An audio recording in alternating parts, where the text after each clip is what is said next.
Aujourd'hui, nous mettons un coup de projecteur sur une institution clé dans la réflexion et l'orientation des politiques publiques en Côte d'Ivoire, le Conseil économique, social, environnemental et culturel du CESEC. Quel bilan peut-on tirer des actions de cette institution ces dernières années? Quelles sont ses perspectives et comment contribue-t-elle au développement de la Côte d'Ivoire? Pour en parler, nous recevons sur notre plateau M. Blake Guiraud, il est le vice-président du CESEC. Bienvenue à vous. Merci d'avoir répondu à notre invitation. C'est moi qui vous remercie et je voudrais saluer tous vos téléspectateurs et vraiment dire merci à la direction qui nous invite sur ce plateau. Alors, Monsieur le vice-président, quels impacts concrets les recommandations du CESEC ont-elles eu sur les politiques publiques en Côte d'Ivoire? Je voudrais vous dire que nous sommes actuellement dans la 13e mandature du CESEC. Et je voudrais dire que le docteur Akaolé a véritablement, de par son dynamisme, de par sa gestion, mis le CESEC à un certain niveau qu'il faut dire que vous nous invitez parce que le CESEC est aujourd'hui considéré dans beaucoup de domaines comme un acteur clé. Nous sommes une institution consultative et nous avions véritablement des avis qu'on émet à la hiérarchie qui est le président de la République. Et ces avis-là ne sont pas de notre fait de dérogatoire. C'est-à-dire que le président fait ce qu'il peut, mais dans la gestion gouvernementale, nous voyons que nos avis sont pris en compte. Et je voudrais vous informer que sur plusieurs points au niveau de la drogue, dans le milieu scolaire universitaire, au niveau de véritablement des déchets, au niveau de la déforestation, de beaucoup de domaines, le CESEC a fait des recommandations qui ont été prises en compte par les pouvoirs publics. Alors justement, vous parliez d'avis. Quels sont les avis ou les résolutions marquantes qui ont été récemment adoptées par l'institution? La 13e mandature a commencé depuis 2022. Je vais prendre les dates 2023-24. Pour 2023-24, je voulais vous rappeler que nous avions aussi 5 commissions. Okay. La commission des affaires économiques et financières, la commission des affaires agricoles et domaniales, la commission des affaires sociales et culturelles, la commission de l'environnement et de qualité de vie, et puis la commission communication et nouvelles technologies. Chaque commission a en chaque session des thèmes sur lesquels elle travaille. Et les thèmes-là aboutissent sur des avis. Un petit rappel, le 7 décembre 2023, nous avions adopté au niveau de la commission des affaires économiques et financières un avis intitulé « Économie verte, création d'emplois décents et réduction de la pauvreté ». D'accord. D'accord. Mais ces réformes économiques et sociales, comment je voulais terminer d'avoir les avis et puis après répondre à votre question. Allez-y. Au niveau des affaires agricoles et domaniales, nous avons adopté le 14 décembre 2023 l'avis bio-agriculture et santé publique. Bio-agriculture, santé publique. Vous voyez déjà, je vous dis un peu comment ça impacte la population.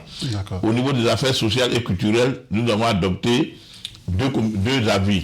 Jeunesse et drogue, le 13 décembre 2022, et puis habitat durable et nombre de construction, le 13 juin 2024. Vous savez que c'était le moment où les immeubles tombaient, donc on est allé sur le terrain, et on a pris un avis, on a même invité des experts, dont le ministre de la Construction, M. Bruno Navalé, au CESEC pour une conférence publique, et on a adopté un avis habitat durable et nombre de construction. Alors, vous avez cité des avis, mais comment vous avez parlé ces différentes réformes? Oui, j'ai fini, puis je viens par moi. Allez-y. Comme on a 5 commissions, il y a 2. La commission environnement et qualité de vie, pour la mandature actuelle, pour la 2023-2024, a fait 2 avis. Incivisme et qualité de vie. Vous savez qu'actuellement, les accidents sont beaucoup liés à l'incivisme. On a fait un avis là-dessus. Ensuite, la contribution des acteurs non étatiques à la lutte contre les changements climatiques en Côte d'Ivoire, pour être dans le tempo de l'actualité. Maintenant, la dernière commission, communication et nouvelles technologies, a adopté 2 avis. Les avis sont adoptés en plénière, mais la commission siège sur des thèmes et puis les avis sont adoptés en plénière par le CESEC dans sa globalité. Donc, il y a eu des phénomènes et des métiers nouveaux, l'impact socio-économique des influenceuses et web humoristes. Oui, on a l'air vous me souvenez du thème, ceux qui parlent beaucoup sur les réseaux sociaux. Oui, les influenceurs. On a parlé d'eux. Ensuite, économie numérique et transformation structurelle de l'économie ivoirienne. Voici un peu des avis, mais qui ont découlé des thèmes sur lesquels les commissions ont travaillé. Est-ce que vous voyez? Maintenant, quand on fait ces avis, on est dans le chef de l'État. Mais c'est la hiérarchie, le gouvernement, le chef de l'État donne des instructions au gouvernement, nous, une instruction consultative. Et dans les décisions que le chef de l'État prend au niveau du gouvernement, vous voyez qu'il y a vraiment de l'impact. Vous voyez qu'au niveau du procureur ou bien du ministère de la Justice, il y a des lois qui tombent par rapport aux influenceurs et puis choses au niveau de si vous avez aujourd'hui un portable, que vous laissez votre portable à votre enfant qui n'est pas âgé et qu'il met des choses, ça sur vous, ça tombe. Donc il y a des lois qui tombent, les civils, la qualité de vie, vous voyez le travail qui est fait au niveau du ministre du transport. D'accord, on vous a bien compris. Mais au cas où ces affaires ne sont pas prises en compte par le chef d'État, qu'est-ce qui se passe? Quel est l'autre recours? Non, nous sommes une chambre consultative. Contrairement à l'Assemblée et au Sénat, nous sommes une chambre consultative. Donc, c'est-à-dire nous sommes une chambre qui aide, qui propose, qui conçoit, mais le reste dépendant de la hiérarchie. Et qui ne pense pas que le chef d'État nous mette en mission et qu'on lui fasse un avis et puis à laisser. Au contraire, vous savez, le président de la République, il est beaucoup regardant sur le travail des institutions.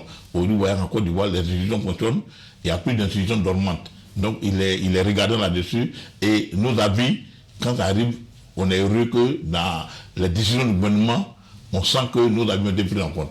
Alors vous émettez des avis, mais quels sont véritablement les défis auxquels vous faites face aujourd'hui? Beaucoup de défis, parce que nous devons être les oreilles et les yeux des populations vis-à-vis de l'action gouvernementale. D'accord. Et vous donne des exemples simples. Quand il y avait problème de la prise en compte des enfants drogués, on a fait le tour, on allume à l'hôpital psychiatrique de Bénéville, tout de drogue d'Adjamé ou Blancville. Et évidemment, on a approché des parents, on a approché des acteurs de la santé qui nous ont dit les problèmes auxquels ils étaient confrontés. Et on a appelé des enfants qui étaient drogués hier, qui sont en train de changer, et on a fait des avis. Parce que on remonte au niveau du marché du vivrier. Vous savez qu'en Côte d'Ivoire aujourd'hui, il y avait une bataille au niveau du vivrier. Et ce qu'on appelait les marchés gros ne sont plus domaines seulement qui des fonds gros. C'est toute la classe féminine ivoirienne qui est aujourd'hui dans ce marché-là et qui évidemment en fait son commerce. Il fallait évidemment que l'État régularise ça et nous avons fait des avis avec des déplacements. Le président Etienne Akaolé a conduit des délégations au marché des vivriers à Djamé et on a fait des avis. Aujourd'hui là, il est question que évidemment l'État consolide cela pour que nos machines ne manquent pas des vivriers et pour que nos femmes qui sont dans ce domaine-là ne soient pas lésées et ne restent pas à terre en perdant les économies. D'accord. Monsieur le vice-président, vous êtes également secrétaire national du RHDP chargé de l'animation et de la mobilisation. C'est ça. C'est clair, nous sommes en pleine année électorale. Alors vous, concrètement, en cette année, et quelles sont les actions que vous menez actuellement en tant que secrétaire chargé de la mobilisation? C'est clair. Un parti politique, c'est l'animation, c'est la mobilisation. L'animation d'un parti politique, c'est le cœur. C'est le cœur. Parce que si vous êtes dans un parti politique, que vous êtes militant dans un même parti politique, que vous ne vous parlez pas, vous avez des différends, vous avez de l'indiscipline, ou bien même de la subordination, qu'il n'y a pas de réunion, il n'y a plus rien, le parti est en train de mourir. Donc nous avons reçu une feuille de route du secrétaire exécutif, le ministre-gouverneur Cissé Brimba Congo, avec mon équipe, de faire en sorte que véritablement le parti soit animé.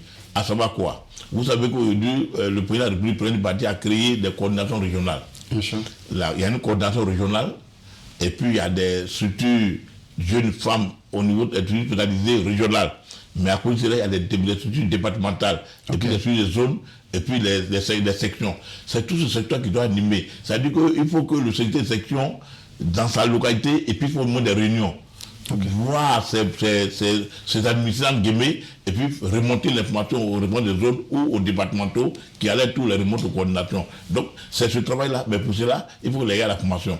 Donc nos points focaux dans les coordinations régionales, c'est l'animation de la mobilisation de la coordination régionale, celui des jeunes, celle des femmes, et puis celui des enseignants. Ce sont nos points focaux. Donc dans chaque coordination régionale, il y a 4 points focaux. Ok, d'accord. Donc on vous a bien compris. Mais au-delà de ça, l'animation, c'est évidemment aussi les recouvrements, meeting, c'est aussi quand il y a décès, quand il y a bonheur, mariage, etc. Tous les événements malheureux comme heureux. On vous a bien compris, M. Bleguero. On aura le temps de vous inviter pour parler de ce volet politique, cette cassette politique que vous portez.